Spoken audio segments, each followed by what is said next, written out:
We normally say it gives me great pleasure, and in this instance it really does. But a very humorous conversation with Jonathan during dinner, and I'm sure if the talk is as half as you'll enjoy your talk. It's obviously about Southend Airport, and it's the business development and the changes since they were here last time to the airport. So Jonathan.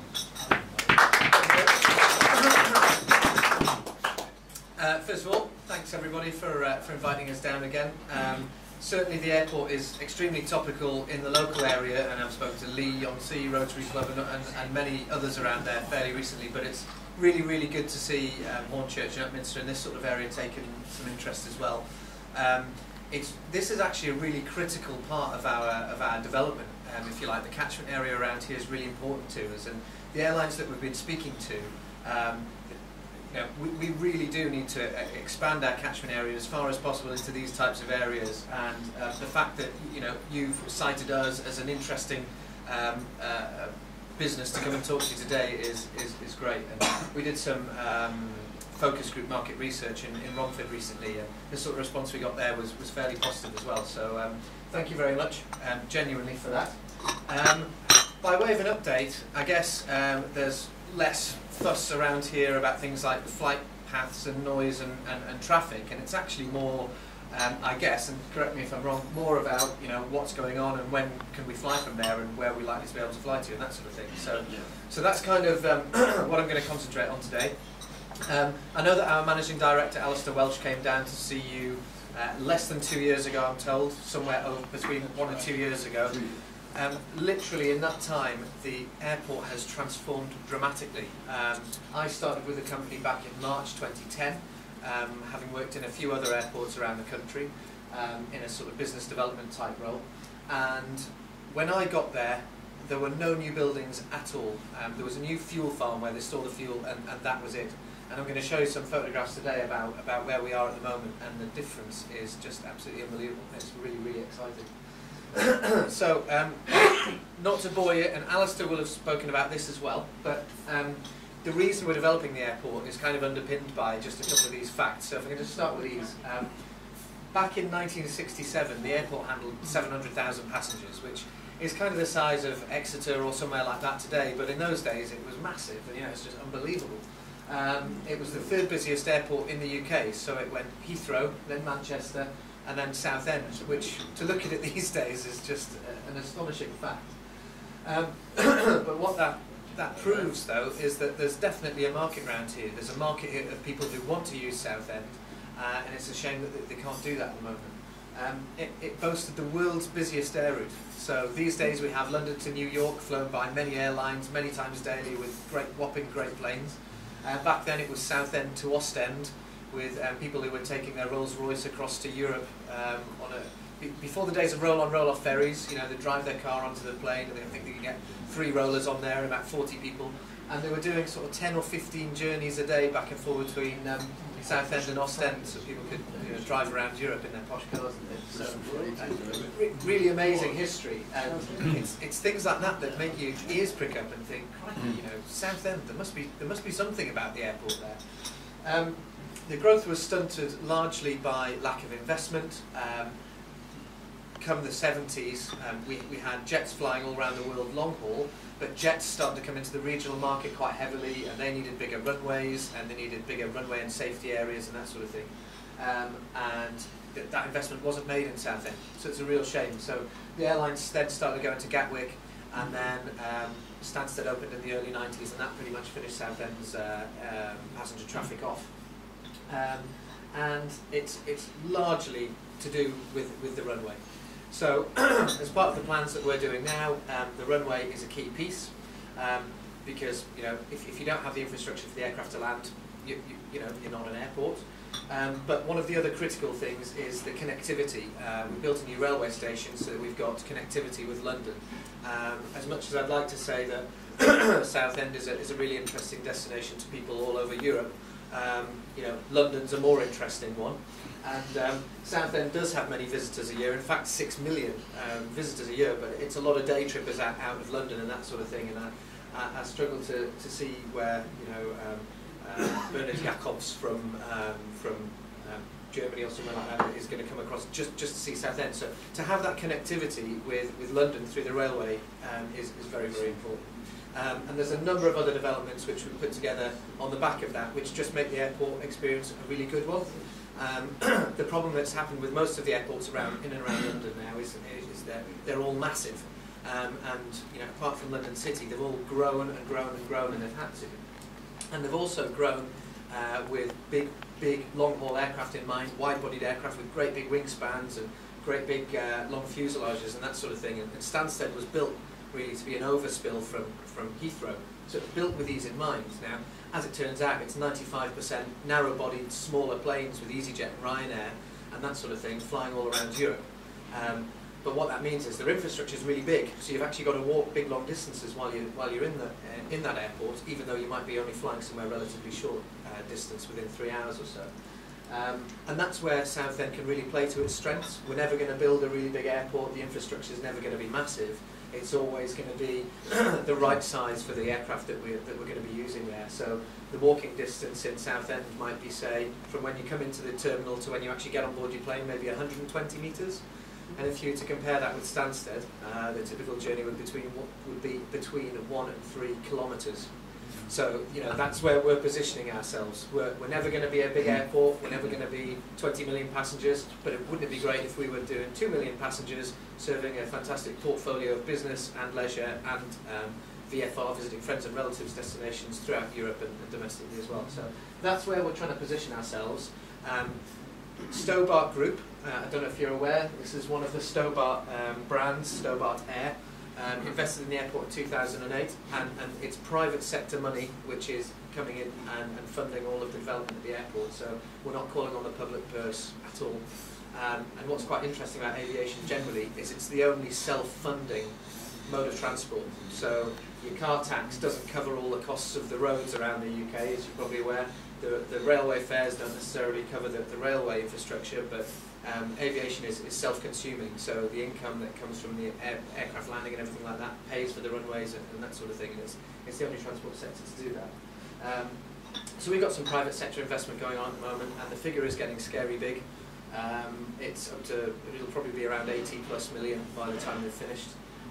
But there's some real good business to be had out of that airport, and that's what we're relying on. So I'll stop whittering on and try and get on with this a little bit. Here's Southend. Here's Heathrow. Inside of the M25. You can't argue with Heathrow's proximity to the centre of London, and 60-odd million passengers wouldn't probably disagree with that either. Gatwick is also quite close, but then between Luton, Stansted and Southend, which are all marked on there, I don't know if you can quite see that at the back, but Luton, Stansted and Southend, we're all pretty much equidistant outside of the M25, and the connectivity into London, particularly with a new railway station, will be certainly comparable with Stansted and probably better than Luton Airport has at the moment. And these are both big airports which are capitalising on the fact that they're not in London, but they're close enough to London for people to access London through it. So I think there's a case to say that there's a strong catchment area around here anyway. South Essex is a bit of an economic powerhouse. The economy is bigger than that of Cambridgeshire. The economy of Essex altogether is larger than that of Belgium, I'm told.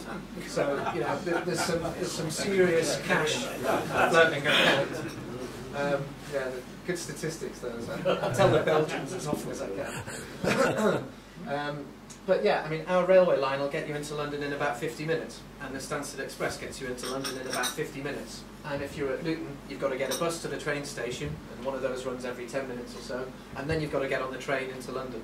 So, we're really well positioned in that respect. So, the development that we've had to do so far, a control tower is, as far as a passenger is concerned, relatively uninteresting, because actually it doesn't affect your process through the airport at all. Obviously they're quite iconic because they're generally quite tall, but really, a safety case, we needed a new control tower. The current control tower was built in the 50s as a temporary structure, and we're still using it today, so well done us. But you can't even see the other end of the runway from it, so we've built a new one so they can see the other end of the runway. So that should open very, very soon. They're currently fitting all the avionics, and the reason I've put this slide up is because that was the designer's impression of how the tower might look, and that is a photograph which was taken probably 3 months ago now, so you can kind of see it's kind of similar. I think the photographer almost got the time of day right, so the shadows were similar on the railings, but not quite. I think it was a couple of hours too soon. So it just shows, you know, the delivery of what's happening. So we're not just talking about it anymore. And you know, when Alistair came last time, it was certainly a vision, and there's been a lot of work that's gone under the bridge since then. And now the vision is certainly becoming a reality. That's a view from the top. The airport survived for quite some time on maintenance, flights, and that sort of thing. We've got some world-renowned companies on site who look after aircraft and that sort of thing. This is our biggest tenant, ATC Lasham, and they look after aircraft from Russia, Thailand, America, Africa, etc. So they're a really big company, and we've got a few more on an aviation park over here. That little sliver of a building is the old terminal, and that little sliver of a building there is the old tower. So you can kind of see the difference. The railway station I spoke about, and that's really important because it gives us that connectivity to London, and also it gives us the connectivity to here and to a lot of the major conurbations on the way into London. And almost more critically for airlines at the moment is it gives you that fantastic link to Stratford. So we will be one of the only airports outside of London City, I think, with a direct train link to Stratford and the Olympic Village and the Olympic City in 2012 for the Olympic Games. Stansted does have one train an hour, but it stops at every stop, and it's quite a slow service. So we're really, really well positioned to serve the Olympic Games through Stratford, and obviously those of you who do go into the city often know that from Stratford you can then get on the Jubilee line around to Canary Wharf very easily as well. So the access to the city is great, and then obviously it continues on into Liverpool Street. So that was really, really critical. And again, that's what we kind of said it might look like, and that's how it's looking today. That's all glazed now, and basically it's finished. It's finished now. So that's a view from on the platform, and just shows you the proximity of everything. You know, the tower's there. Obviously there's the station. We've got a couple of car parks in front of it, and that big pile of mud, which you can just see in the corner, was the beginnings of the new terminal. And the terminal, it's been an exciting week for the terminal, and I'll come to that in a sec. Again, expanding on one of the points I made just at the beginning, what we could have done as an investor in an airport, if you like, is take this old terminal here, again, artist's impression, but that's where the old terminal is, and the old stands are here and over here. And we could have said, oh, that did 700,000 passengers in the 60s, and you know, we can bus people out to the stands, and then we can bus people around to the train station and that sort of thing. But actually, you know, would anyone have really taken us seriously as an alternative to the London airports? Probably not. And the right thing to do is if you're going to do something and you're going to spend the money, you know, do it properly. So this is kind of get to the airport in the car park or in the train station, process through the airport, and this distance here is only 40 metres.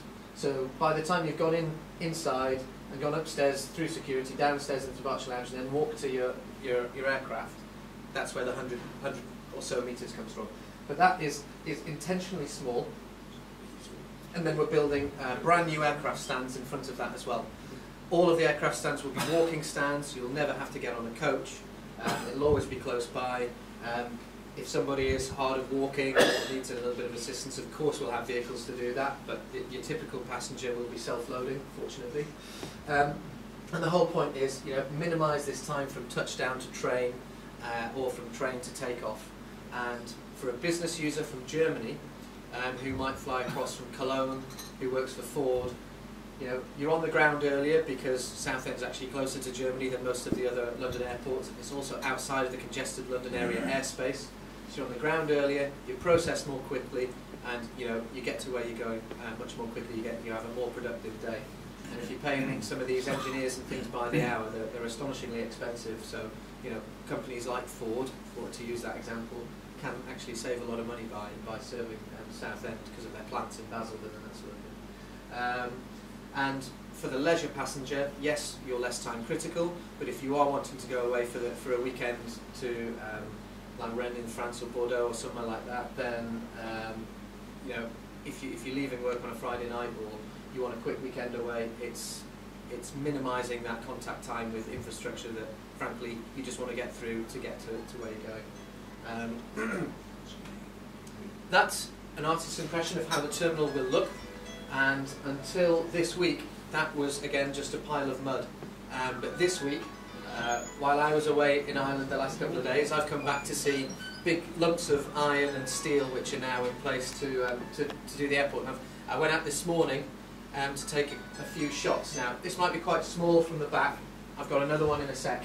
But there's the railway station, and these irons here and steels, that's the framework for the new terminal going up. So that's really exciting. That's a shot of it from elsewhere, so you can see the tower, and you can see the station, and you can see the terminal taking shape in the middle there. And obviously this distance between the station and the terminal is something like 50 or 60 steps. So it's really, really close, really, really small. And that's intentional. So that's kind of exciting. That's starting to take shape. That's a view looking down from the tower. You can just make out the framework here. Sorry that the lighting wasn't brilliant. I was taking a photo into the sun because I couldn't move the tower around to the other side to take it out of the sun. But you kind of get the impression of how things are coming along. You'll notice at the moment it's just on one side, and that means we're safeguarding all of this land here to expand the terminal when we need to. So as we expand, that phase will take about 1 million passengers per annum. And we're aiming for about 2 million, so it would be sensible to make it about twice as big at some point. So hopefully, you know, if the airline business comes along like we expect it to do, we'll be doing that sooner rather than later. The runway extension, again, this is a critical thing. With the current runway, we could serve about 100-seater aircraft or 80-seater aircraft going to about the south of France. And in today's world, that's not really good enough. It could probably serve a reasonable Northern Europe business route network, but it doesn't capture some of that critical low-cost volume and holiday volume, people who want to go to southern Spain, Eastern Europe, and that sort of thing. So there's obviously a lot of business to be done in those areas as well. So by extending the runway by 300 metres, it's never going to be really long, and to put that into context as well, Stansted's runway is over 3,000 metres long in total, and ours after extension will be 1,800 metres. So, you know, again, we're never trying to be on the scale of Stansted or anything like that. We're just trying to serve the right market and do it in the right way. So that will get about 150 or 200 seats, about 1,000 nautical miles once we've done the runway extension. So that's Malaga, if you like, and if you were to draw a circle from Southend to Malaga and draw all the way around the airport, then those are the sorts of routes you'd be talking about. So all of Germany, all of France, all of Spain, most of Italy, and then moving across to Eastern Europe, Czech Republic, and that sort of thing. And obviously quite a lot of Scandinavia, most of Scandinavia apart from Finland. So you can then serve a really healthy route network throughout Europe, and then you can, all of a sudden, you can justify based operations with the modern growth airlines. So you know, without that, we probably would never get based operations. Without based operations, you just don't get the critical mass, and you don't get the kind of service or the seriousness from the airlines. Excuse me, what's that white line? It's a station. Fine. So at the moment, one. yeah, this one here. Yeah. So at the moment, and again, this is something I talk about more with a local lot, more local lot. Sorry, but this is a road, and that's the end of the current runway. And that's called East Woodbury Lane, and it's a tiny little road that weaves around the end of the runway, which we have to close whenever a big aircraft comes in and out. In order to extend in that direction, we need to divert that road. So the traffic which would go through there, and typically it comes from here and goes through there, we're building a brand new road here, and it will now be routed up that way and in that way instead.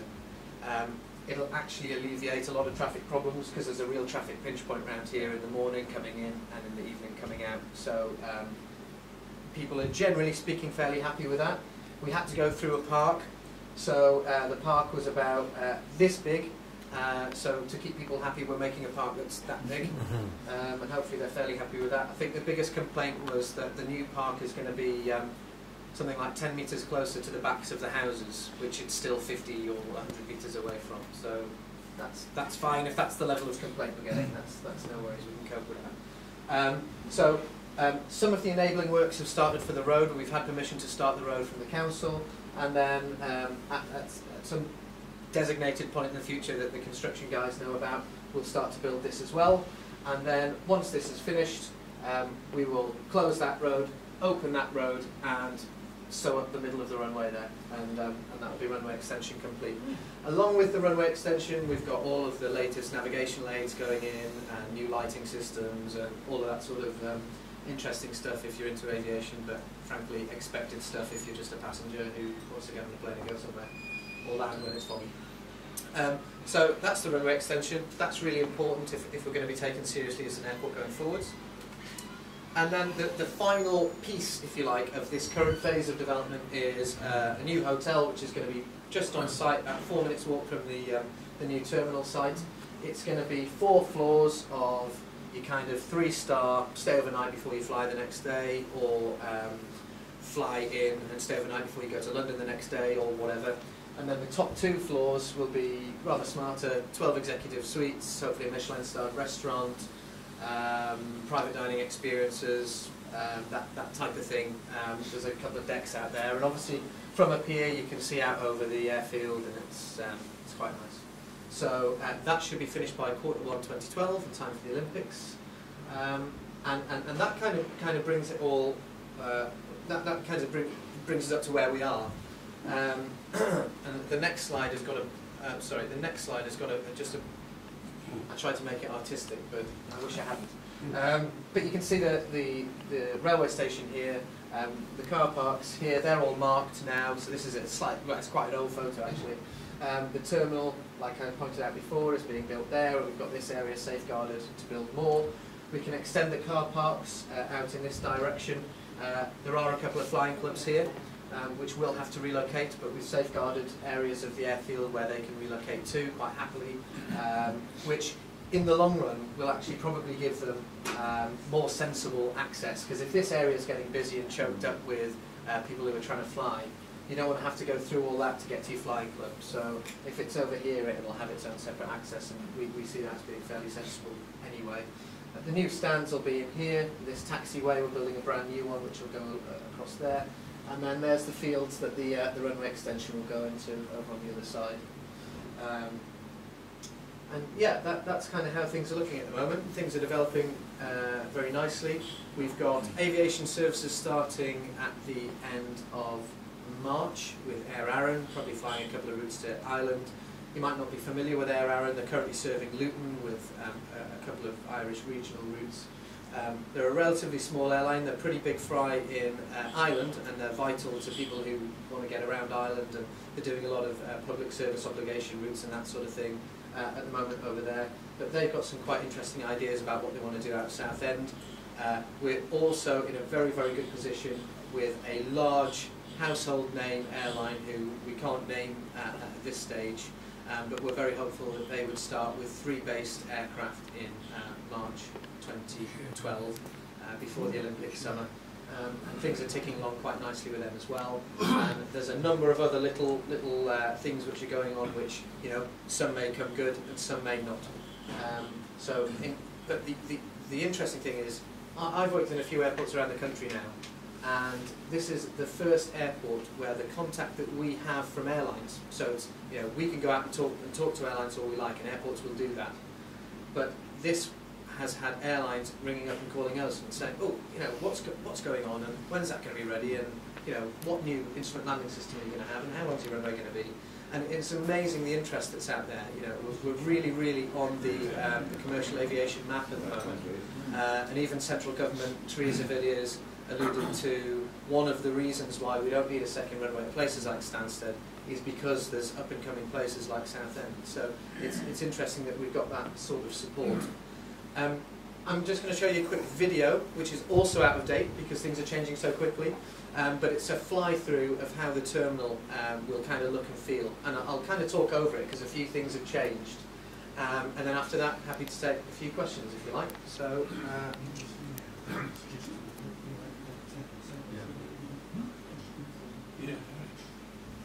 some cheesy music. I don't know if you'll be able to hear it, but I'll try and turn it up.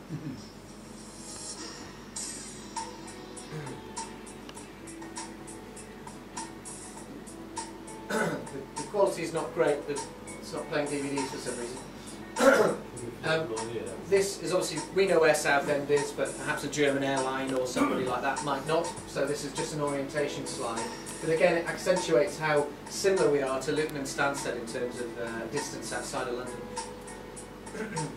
This is with your back to the railway station, and this is a covered walkway, which will take you all the way to the terminal.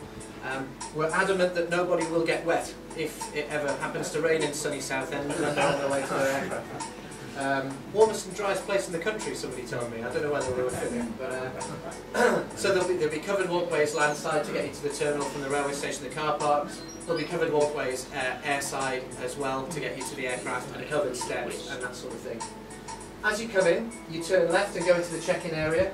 6 check-in desks in phase 1, and up to 1 million passengers. That gives us more check-in desks per passenger than Stansted has, so it's fine. We've got safeguarded for about another 6 or 8 if we need it.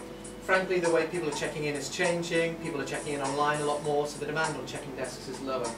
The entrance is just there. If you have checked in online and you don't need to drop a bag, you can walk straight across. You don't need to go into that check-in area at all, and up the escalator or the stairs or the lift to take you up to the security area. We've put security on a mezzanine level upstairs so that it really makes the best use of space. If you put it downstairs, people like me say we need bigger shops and smaller security areas, and people like our operations team say we need smaller shops and bigger security areas. So in order to get rid of that argument, we just shoved security upstairs and made it nice and big. There's a window here. This would be in the security queuing zone if there ever are security queues. And you can see through to the aircraft, and the point is you can always see where you're going. You always know where your end goal is, so you don't get lost. After security, an orientation zone. Looks like there's just stairs, but there's actually an escalator up, an escalator down, and stairs in the latest version. And also that security area is twice as deep. We've made that twice as big so we can get the latest kit in and that sort of thing. So minimising those security queues, which is really critical if we're going to maintain our sort of unique selling point. When you're in the departure lounge here, you can see the aircraft outside. There's no piers to go down. You don't have to walk or allow 10 or 15 minutes to get to a pier. You certainly don't have to get onto any satellite trains like you do at Stansted to get to the international piers. And obviously the same on arrival as well. These are the size of aircraft that we're talking about taking. So narrow-bodied, 150 to 200-seater aircraft which can fly, nicely within Europe. So again, that's phase 1. Looks quite small. It is intentionally small. Phase 2 would be to the left of where that was. If you arrive and you don't have bags to pick up, this is about how long it will take you to get through arrivals. And again, it's a function of how small the airport is being designed to be. It's fit for purpose. It's the right size for the number of people. So from arriving, you can be through, out to your car in the car park or out to the train station in super quick time. And again, that's really what's got the airlines excited. It's kind of it's a regional airport with all the benefits that comes with a regional airport in terms of size that just happens to sit within the London catchment area. So you get the benefit of that really strong demand in and out of London, but you also have all the benefits of it being a small and cosy airport, if you like, to fly through. So that's it from me. I feel like I've sort of ranted at you and just downloaded kind of everything. So yes, Johan went up first, sir. Jonathan, 2 things. Number 1, it doesn't look as though you've got a main taxiway as such. You're using the runway for taxiway, are you? Okay. Is there plans for a taxiway? So this is the current taxiway. This is parallel to the runway. We won't have a parallel taxiway, but again, because we have a runway which is about half the length of Stansted's, we don't really need one. From each end, you can almost come directly out to where the terminal will be. So if I talk you through this area here again, you've got the terminal in this box. And then outside of that you've got stands which will be across here, and in the future will extend in this direction. That means that we need to get rid of that current taxiway which you can just make out there, okay, and we'll have to build a new taxiway. So when an aircraft pushes back here, it'll taxi straight to the end of the runway. The end of the runway is here. Yeah, but you're taking off from the other end, aren't you? No, we'll take predominantly we'll take off in that direction. So that's the prevailing runway, 80% of the time. Is it really? When you land, okay, this taxiway here takes you to about there, and obviously we're extending the runway in that direction. So if you land and you don't stop in time for this, then you need to taxi to the end and taxi back. Okay? If we were to handling a movement every minute or every 30 seconds like Heathrow, that would be a really big problem. But because we're not, it's going to be sort of more like 20 movements a day. We can cope with a backtrack. Yeah. And the other thing you never mentioned is the very poor road network Well, I was going to raise serving that, Southend. I mean, the Southend arterial backs up to Rayleigh Weir. Yes, It does. It does. And again, the reason I've kind of missed that out today is because it's a really local concern. But of course, for everybody here trying to access Southend, that would be a concern. So we have done a big feasibility study on it, and the impact that we will have as an airport is fairly minimal on in terms of additional traffic. It'll be about 5% more or something like that. But obviously, if you're trying to get to the airport and you've got a flight to catch, you don't want to have to allow 2 hours just because the Southend arterial road might be choked up. We're going to have based operations, which means overnight there'll be 3, 5, 8 aircraft sat here. They all want to leave between 6:30 and 7:30 in the morning. If they're going to get the most out of their flying day, they need to be out early so they can then come back and do it again, and then come back and do it again. If an aircraft is leaving, say, at 7 o'clock, check-in opens at 5 o'clock, and today's traveller will generally get there between 5:30 and 6 o'clock. So, but if you're driving down between 5:30 and 6 o'clock in the morning, there will be traffic on the 127, but there won't be much. No. So, you know, I drove to Luton the other day because I had to get a flight at about 9 o'clock, and I drove down the 127 and I got to the M25 in something like 18 minutes or thereabouts. So, and I wasn't speeding because you can't, because there's all the speed cameras. So, you know, first wave in the morning, don't see there really being a problem. Obviously, the last wave comes in at night at about 11 o'clock. So then you've got some times during the day where there might be a conflict in terms of the commuter traffic coming in and out and the aircraft landing. We don't think there'll be much, but obviously I would say that, so I take that point. But say you arrive mid-afternoon at 2 o'clock, yeah, again there's traffic on the 127, but it's not as bad as it might be at 5:30 in the evening. So if you were unlucky enough for your flight to land at that time, then you may have some impact from some of the traffic issues on the 127. But generally speaking, we don't see it as being a big issue. But the biggest point for us is jump on the railway. You know, it's much easier. You're not going to have to pay to park your car, and you know, you're straight into the airport. Yes, sir? Two points, if I might, just briefly. Stemming from what you have said, lovely experience, get in there, dry as a bone, but as soon as you get to work to the plane, you've got no covered areas to do it, to actually get on the plane. Have I got to get wet? Sorry. It's no different. Yeah, I tried to. I said it when we were still landside on the video.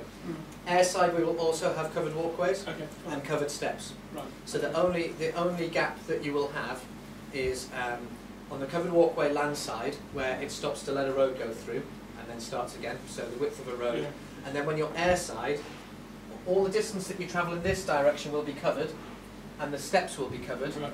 So then there'll be the distance between the walkway and the steps, which is quite difficult to cover. So that. A lot of publicity around here I've seen makes us think that leads us to believe that they're going to try to promote Southend as a holiday destination, as a holiday departure centre.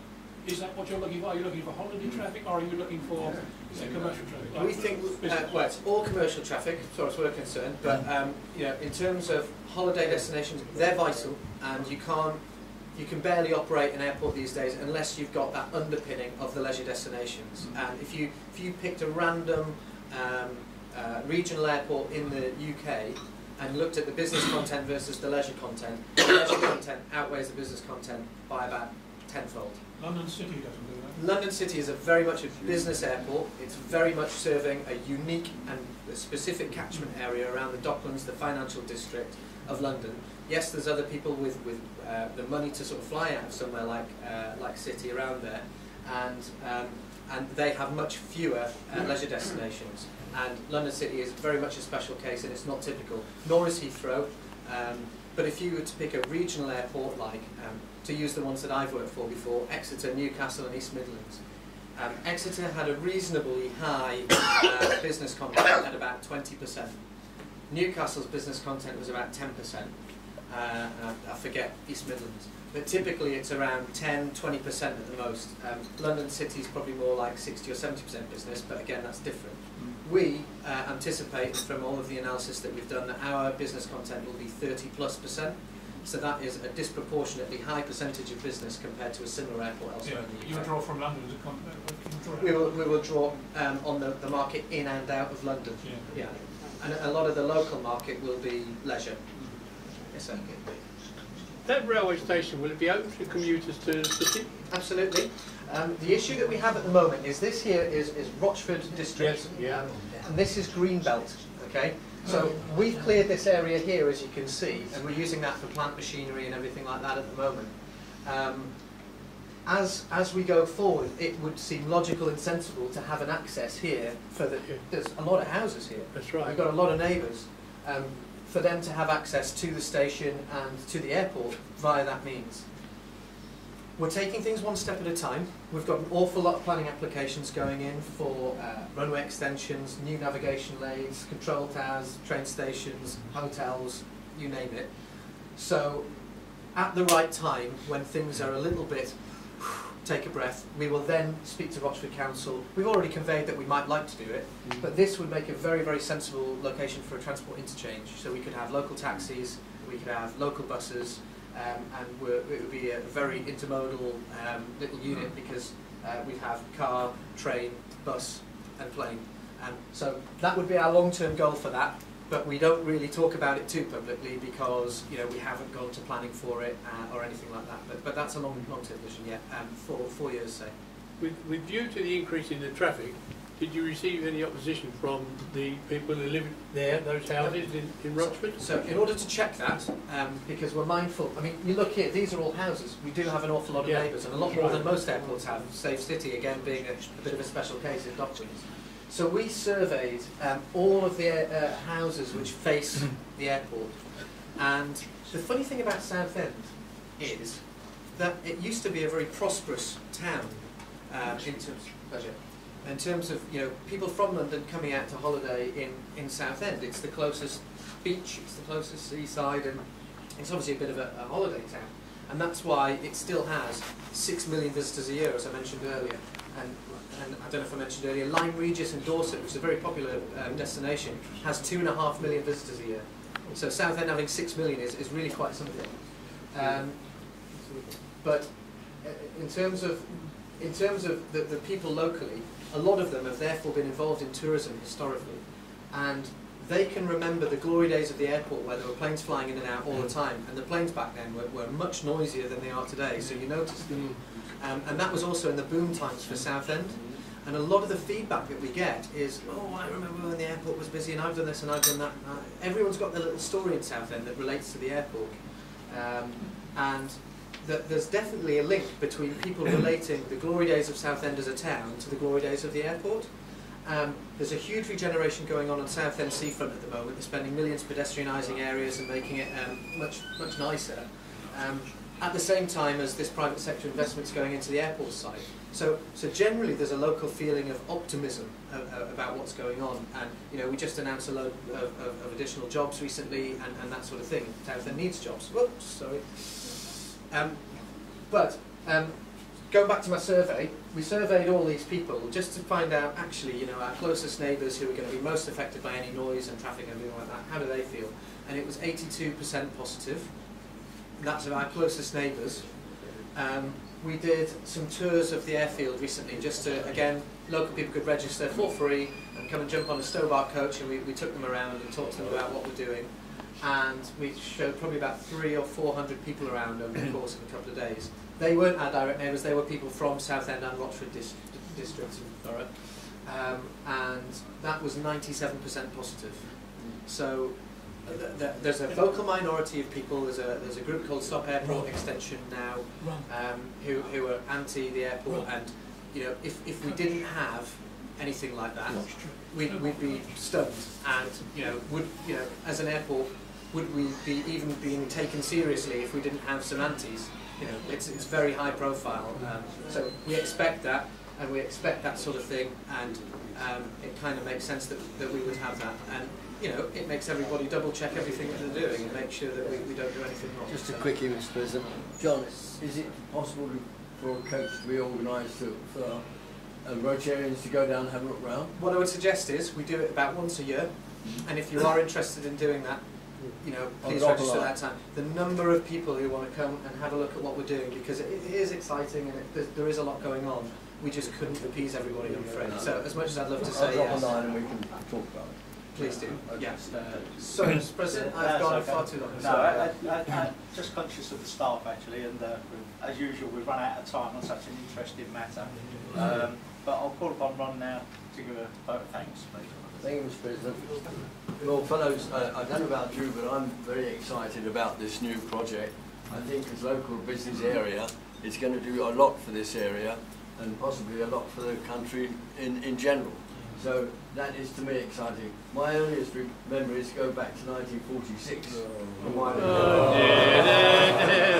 Somebody going to do a vote of my father learned to fly from Southend Airport and kept his own little aircraft airplane there.